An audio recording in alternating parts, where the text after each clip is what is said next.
After my father's death, my mother kicked me out. I never liked you, and now with 200 million, I don't need you. I simply told her, I'm leaving, sold everything and left. Days later, she called, desperate for my help. Emily, now that your father has passed, and I've already received the $200 million inheritance, I don't need you anymore. You can go. Her words hit like a splash of ice water cutting through the silence in the room. It was my mother staring at me with that same cold look she never tried to hide. Yes, it hurt. Of course it did, but deep down I saw it coming. I took a deep breath, gave a polite smile, and replied, all right, I'll leave. The days that followed were painfully quiet. Then one day the phone rang. It was her, the woman who claimed she didn't need me.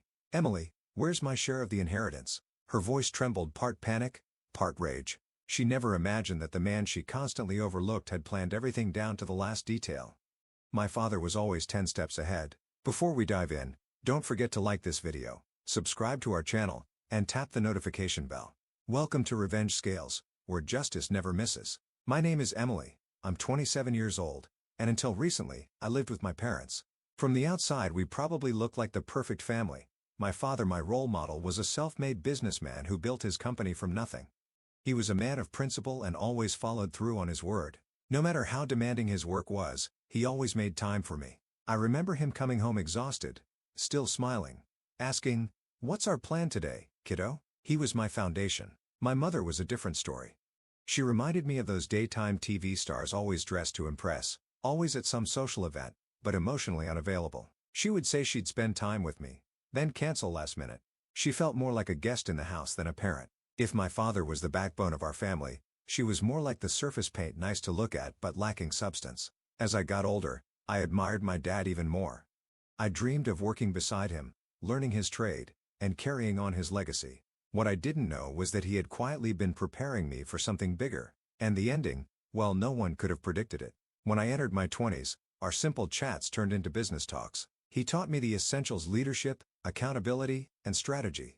My mom stayed the same, present in body, absent in spirit. The only time she showed real emotion was in my second year of college. I sat with Dad and said, I want to work with you after I graduate. I've been preparing. I want to follow your path.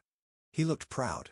But before he could respond, my mother cut in like an ad break interrupting a good movie. Emily, are you serious? Another one of your crazy plans? She asked with that skeptical smirk. I'm serious. I want to build something like Dad did, I answered confidently. She let out a dramatic sigh, worthy of a soap opera. A woman should just find a decent husband and let him take care of her. That's when I realized there was no point in arguing. It was like trying to explain modern apps to someone who still uses a landline. I gave up on convincing her. I wasn't going to live according to her outdated views. I stayed focused on school. Eventually she gave in. If that's what you want, fine. Just don't come crying later. That was a price I was willing to pay for my independence. Right after graduation, I joined my father's company. The more we worked together, the stronger our bond became. But I didn't know he was in a race against time. In just 6 months he taught me everything, every strategy, every detail of the business. Then one day he collapsed at the office. The diagnosis turned our lives upside down. The next 5 years were a long, exhausting fight. Emily, how's the company holding up without your father? My mother asked, masking her doubt with a thin layer of concern. It's a challenge, I responded with confidence. But Dad left me everything I need. The look she gave me, part disbelief, part irritation, only confirmed I'd made the right choice. Well, just make sure you don't drive the company into the ground, she said, her tone carrying that familiar hint of I told you so. Second generations tend to do that. During my father's illness I kept to myself more. Arguments with my mother became routine. Even in his declining health, my father insisted on visiting the office occasionally. Every time he stepped through those doors, you could tell he still viewed the company as his domain, even though he knew it was time to let go. These employees, this company, they mean everything to me, Emily, he told me once, his voice cracking. But I know I have to let them go. His words stayed with me heavy in my chest. I don't know if I can be like you, Dad, I admitted quietly, a lump forming in my throat. But I promise I'll do everything I can to protect what you built. That was the moment my life changed. He didn't just leave me a company, he gave me a dream. Something he built from nothing with his own 2 hands. From then on, my days blurred together. I handled business affairs all day and spent evenings at the hospital. That routine became my source of strength. My mother, meanwhile, did the bare minimum, bringing fresh clothes, sighing heavily like every visit was a burden. I often caught myself wondering, did she ever feel any gratitude? Any empathy? Seeing my father so weak, after all his sacrifices, shattered me. And still she focused on the insignificant while he never stopped giving his all. For a year I kept going, working long hours, visiting the hospital, surviving on little sleep and endless concern. Then, one day, he quietly passed away in his sleep. In the whirlwind of funeral planning, hospital bills and legal paperwork, I didn't have time to grieve. As always, my mother expected me to take care of it all. She'd never stepped outside her comfort zone. The day after the funeral, just when I thought I might catch my breath, she came to me. "Well, now that the funeral's over, I bet you feel relieved," she said casually, as if mourning was just another item to check off a list. I took a deep breath. I didn't expect compassion from her after all. I knew who she was. "Please leave this house," she said suddenly. "I just inherited $200 million from your father. I don't need you anymore." She said it like she was reading a script without a trace of feeling. Her words hit me not because they surprised me, but because no daughter should ever have to hear something like that from her own mother. Arguing with her would have been pointless, like trying to stop a cat from chasing birds. Did she truly believe that money replaced love? That wealth erased all responsibility? With 1,000 thoughts swirling, I made up my mind to leave. By the next day I had packed up, sold my things, and tied up all loose ends. My mother was stunned by how quickly I left. She didn't realize I'd been planning this for months. But most importantly, she didn't know my secret. Even though she believed she'd inherited $200 million, the truth was very different. My father had entrusted full control of his estate to me. "Your mother doesn't understand the value of money," he once told me. I remembered his instructions clearly. He made me the sole heir and gave me the responsibility of managing her basic expenses. "If you give her everything at once, she'll blow through it in no time," he warned. "And if she complains, don't give her another dime." He said it half joking, half serious. What he left me wasn't just an inheritance. He also gave me a small CD chip, with a personal video message direct to my mother. I never imagined I'd need to use it, but recent events changed everything. Not long after my phone rang. "Come back to the house right now," my mother demanded, her voice tight with urgency and frustration. "I'm at work, Mom. What's going on?" I asked, trying to remain composed. "I need to talk to you. It's important. Get here quickly," she insisted. I wasn't sure I'd actually use it, but I had to be prepared. As soon as I stepped inside, the accusations came fast, like machine gun fire. "You took all of your father's inheritance, didn't you? I knew it the moment you left in such a hurry. Hand it over now." Her greed filled the room like a thick fog. I looked at her silently for a few seconds, debating whether to answer or let the video speak for me. "You're unbelievably selfish. You can't even be a proper daughter," she said sharply. I didn't argue. Instead, I simply handed her the SD card. Her face changed from rage to confusion. "What is this?" she asked, turning the card in her hand like it was a foreign object. "You probably don't even know how to play it," I said, my disappointment hidden behind dry sarcasm. I pulled out my laptop, inserted the card and started the video. The screen lit up and there he was. My father. As vibrant as I remembered him. My heart skipped a beat. I set the laptop on the table and stepped out, giving her privacy to watch it alone. As I walked down the hallway, I wondered would his words truly reach her. She had never questioned him in life, but now, when I returned, she sat there, silent, tears running down her face. I couldn't believe it. I didn't even know she could cry like that. Curiosity tugged at me. What had he said to move her so deeply? But I didn't ask. Maybe I was afraid. Maybe it was something only meant for her. "Mom, are you okay?" I asked gently. She wiped her tears with trembling fingers. "Yes, I'll be all right. I understand now. I'll honor what your father said, and from now on, I'll leave everything in your hands. Please, go home for today. Call me when you have a moment." I nodded. She needed time. As I drove home, her words lingered in my mind. How did he still manage to reach her so deeply even after death? Days passed, then weeks. Still no word from her. Her silence started to worry me. One afternoon during lunch, I decided to check on her. I knocked on the door, no answer. The house was empty. That evening I returned. This time the lights were on. I felt relieved. "Sorry for showing up unannounced," I said as she opened the door. "I came by earlier, but no one was home. I got a little worried." "I was at my part-time job," she replied casually, like it was the most normal thing in the world.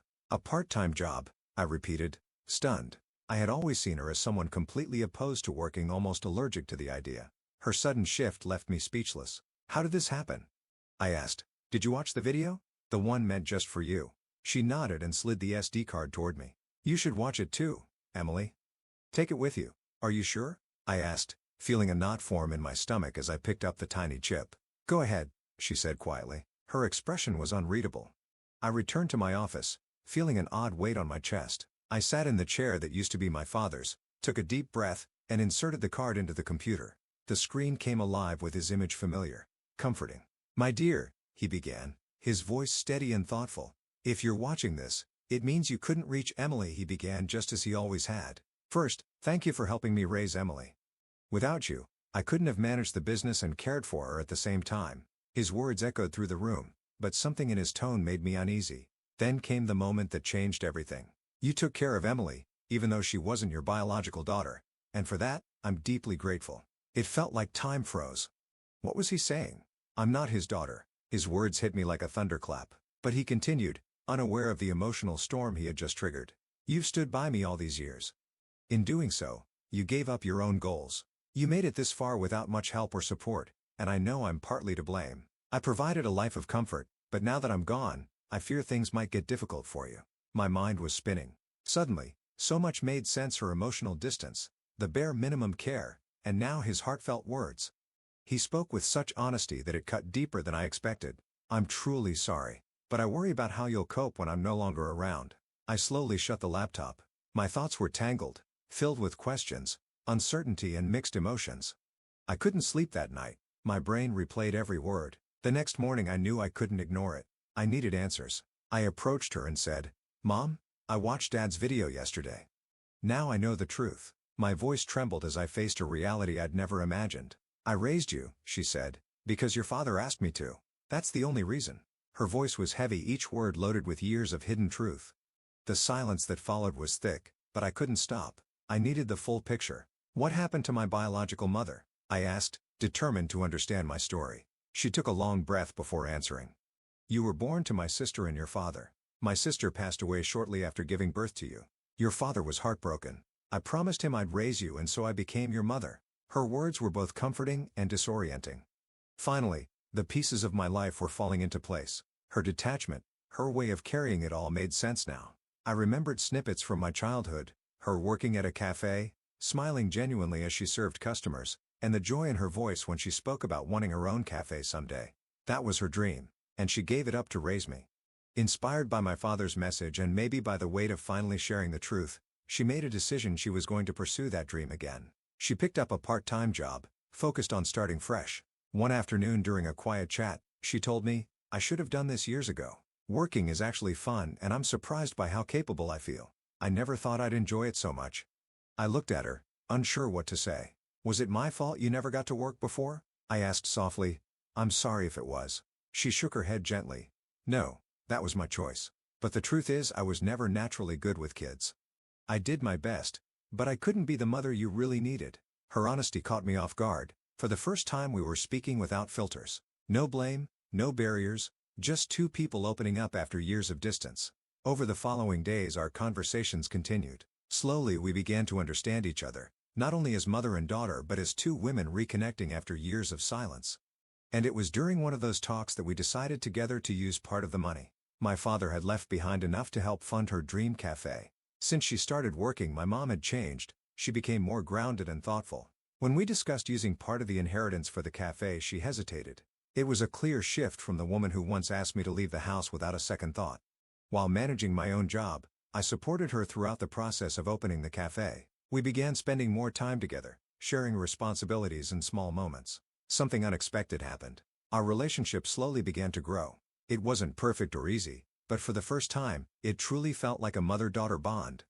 Though our relationship had started in a very different way, something meaningful was finally taking shape. When it came to everyday expenses, my mom stood firm. She insisted on covering them with her own income, refusing to touch my father's inheritance. "Promise me you'll let me know if you're ever struggling."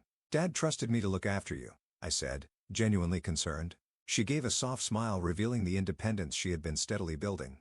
"I'll be fine. Living alone isn't too expensive," she replied. But when the topic returned to cafe costs, her expression shifted again. It was clear she still wanted to maintain her independence, but also recognized she might need support. After a moment of reflection, she finally said, "I'll lean on you then. I'm really looking forward to this, so let's both give it our best." Her drive was unmistakable, and so was the hope in her eyes. After everything we'd been through, we had finally become a real family. The fact that she wasn't my biological mother could have pulled us apart, but instead it brought us closer. It felt like learning the truth had come at exactly the right time. "Your cafe opens tomorrow," I said with a proud smile. Your dream is finally coming true. She looked up at me, visibly moved. Seeing you help build this cafe reminds me of my own younger dreams. I think that's why I'm here today. It's because of you and your father. Grateful, I replied. Thank you, Mom. She held my hand and said firmly, I'll always be your mother. In that moment, I felt a new closeness between us. From then on, I knew our relationship would be stronger than ever.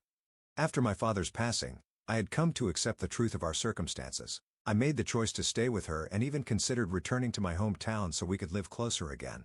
Still, my mom had her usual concerns. You eat terribly when you're by yourself. I guess I'll have to start looking after you again, she said with a mix of mild complaint and warmth. Sometimes I imagined how surprised and proud my father would be if he could see how close we'd become. His home, his business and the inheritance he left behind, everything was now safe in my care. As our bond deepened, I made a decision. I would honor the legacy he left us every day. Together we began visiting the graves of both my father and my biological mother, my mom's older sister, to share updates about our lives. Those quiet visits brought a sense of peace and connection, as if we were showing them that everything had finally settled into place. After completing the adoption process, I was officially registered as my mother's daughter. It was more than just paperwork. It was the affirmation of a bond that went beyond blood. Today we are truly a family. This experience taught me a powerful lesson. Always seek the truth before reacting out of anger or jumping to conclusions. Sometimes the answers we search for come with unexpected lessons that help us grow. Thank you for watching. I'd love to hear your thoughts. Leave a comment below. If you enjoyed this story, please like the video and subscribe for more. Your support means so much.